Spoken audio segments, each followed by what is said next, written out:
constater aujourd'hui à l'église du Seigneur, nous avons plus aujourd'hui des fanatiques à l'église que des disciples. C'est la plus grosse erreur que nous commettons aujourd'hui à l'église. Donc, nous avons plus des fanatiques aujourd'hui que des gens qui sont vraiment assis dans la parole du Seigneur.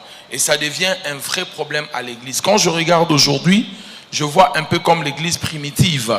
Moi, je suis de Paul, moi, je suis d'Apollos, moi, je suis de Cécile, de Céphas. Mais est-ce que le Christ est mort est-ce que c'est ces pasteurs qui sont morts pour vous ou c'est le Christ qui est mort pour nous? Nous sommes un corps. L'église doit être unie. Nous devons vivre ensemble. Nous devons apprendre à vivre déjà ensemble sur la terre parce qu'au ciel, nous serons obligés de vivre ensemble. Donc, si nous n'arrivons pas à vivre dans l'unité maintenant, quand nous arriverons au ciel, ça nous posera un vrai problème. Les chrétiens ne se divisent pas, les chrétiens ne se séparent pas, les chrétiens ne se disputent pas. Certes, lorsqu'on est avec les êtres humains, il y a toujours des problèmes, des incompréhensions, mais il est d'une grande importance de savoir régler vos problèmes. La Bible dit dans les livres des Corinthiens, par exemple, il y a parmi vous des divisions. Et comme il y avait des divisions, Paul a appelé ces chrétiens de Corinthe des chrétiens charnels. Ils étaient charnels, ils étaient dirigés par la chair et non par l'esprit. Je me rends compte de ces choses. Et je comprends aujourd'hui, certaines personnes n'ont même pas été affermies. Les gens n'ont pas été affermis. C'est pour cela, quand vous regardez la réaction de certaines personnes, vous arrivez à comprendre que ces personnes n'ont pas été affermies dans la foi chrétienne.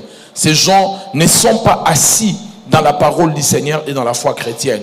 Et je suis même sûr qu'il y a des personnes qui n'ont pas été baptisées parce que quand je regarde des réactions des gens et des questions que je reçois de gauche à droite, d'ailleurs j'aimerais vous parler brièvement du baptême avant de vous enseigner le message d'aujourd'hui que j'intitule « Les conseils du maître ». Amen. Qu'est-ce que vous connaissez sur le baptême? Parce qu'il y a beaucoup de gens même qui sont baptisés, mais qui ne connaissent rien sur le baptême. J'aimerais que cet enregistrement soit bien fait et vous allez le mettre en ligne. Je vais donner un petit cours de moins de 10 minutes ou maximum 10 minutes sur le baptême. Quand on parle de baptême, la Bible nous montre plusieurs baptêmes, mais dans le livre d'Éphésiens chapitre 4 verset 5, l'apôtre Paul dit « Il n'y a qu'un seul baptême, une seule foi, un seul Seigneur ». Mais quand on lit dans dans Hébreux chapitre 6, au premier verset, la Bible nous dit « Nous avons plusieurs baptêmes ». Quand on parle des éléments fondamentaux de la foi chrétienne, on nous parle aussi des doctrines de baptême au pluriel. Le baptême au pluriel. Pourquoi? Parce qu'il y a eu plusieurs baptêmes et il n'y a que 2 baptêmes qui sont retenus actuellement. Nous avons par exemple à l'époque de Moïse, la Bible dit qu'il y a eu un baptême dont les enfants d'Israël ont été baptisés. L'apôtre Paul est en train de le dire. Ils étaient baptisés sous la nuée et à travers la mer. Il est dit dans 1 Corinthiens chapitre 10, premier verset jusqu'au 2e verset. Mais le baptême qui est important, qui est resté d'actualité aujourd'hui, ce sont 2 baptêmes. Le baptême du Christ pour s'identifier à Jésus lorsqu'on devient chrétien et le baptême du Saint-Esprit. Mais il y a eu d'autres baptêmes dans la Bible qui ne sont plus d'actualité, qu'on ne peut plus compter dans l'histoire biblique. C'est très important, ce que je vous dis. Vraiment, c'est très important.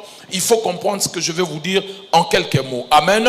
Donnez-moi un bon amen. Je vous avais dit, quand vous lisez dans Jean chapitre 3, c'est un enseignement que j'ai déjà donné, voir le royaume et entrer dans le royaume. Il y a une différence entre voir le royaume et entrer dans le royaume. Jésus a parlé à Nicodème de 2 choses. Il dit, c'est lui qui veut voir le royaume et c'est lui qui veut entrer dans le royaume. Et quand il parle d'entrer dans le royaume, il lit cela avec le baptême d'eau. Il dit, si tu n'es pas baptisé d'eau, tu ne peux pas entrer dans le royaume. Donc le baptême est tellement important que nous ne pouvons pas négliger. Le baptême est lié avec votre salut.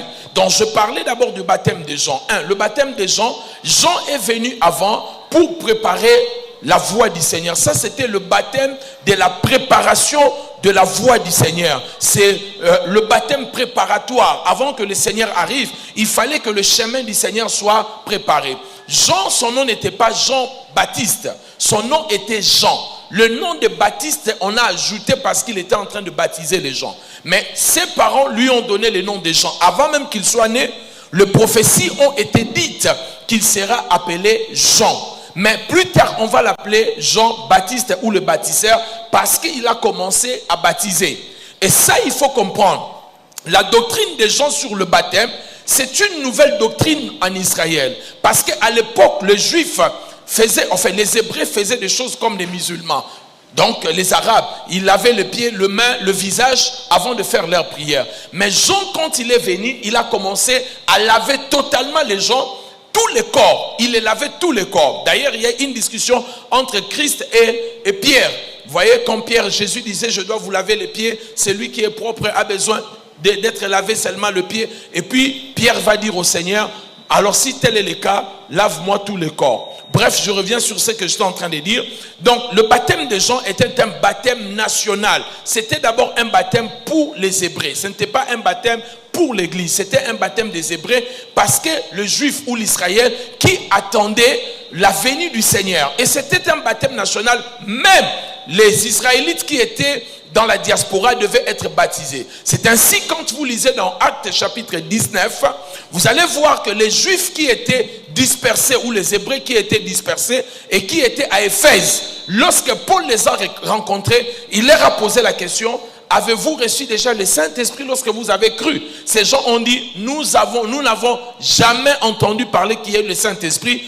Et Paul leur pose la question, de quel baptême avez-vous été baptisés? Ils ont dit, nous avons été baptisés de quel baptême? Le baptême des Jean. Le baptême des Jean est un baptême pour l'Israël, n'était pas le baptême de l'Église.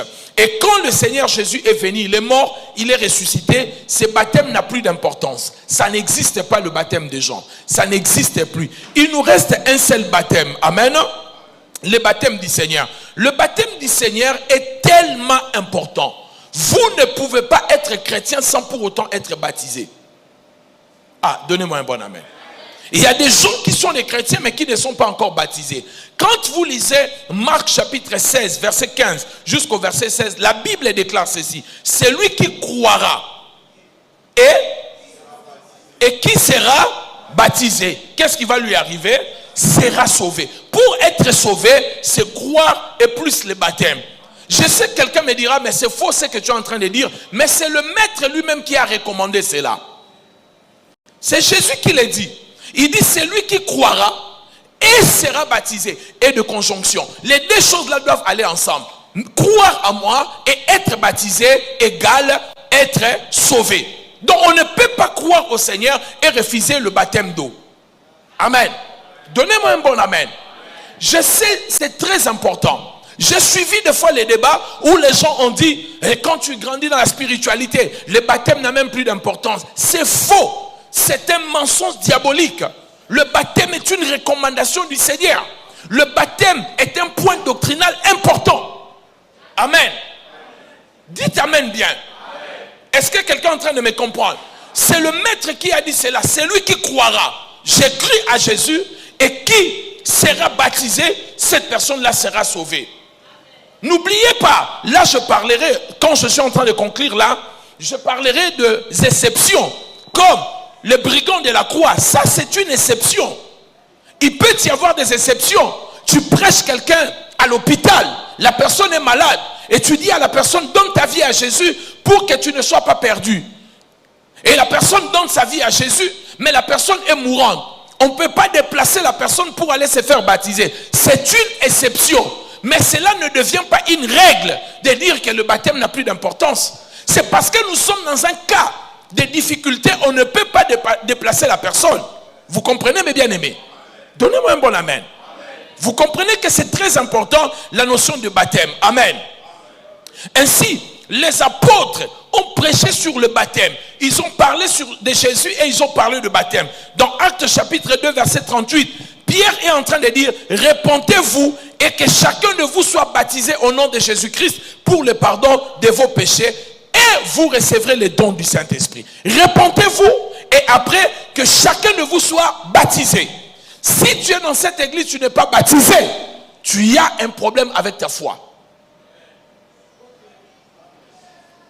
Ah, on a nos humanitaires. Tu as un problème avec ta foi. On doit aller te faire entrer dans comment on appelle ça? Dans Mayanjili. Amen. Dans la piscine, je ne sais pas moi. On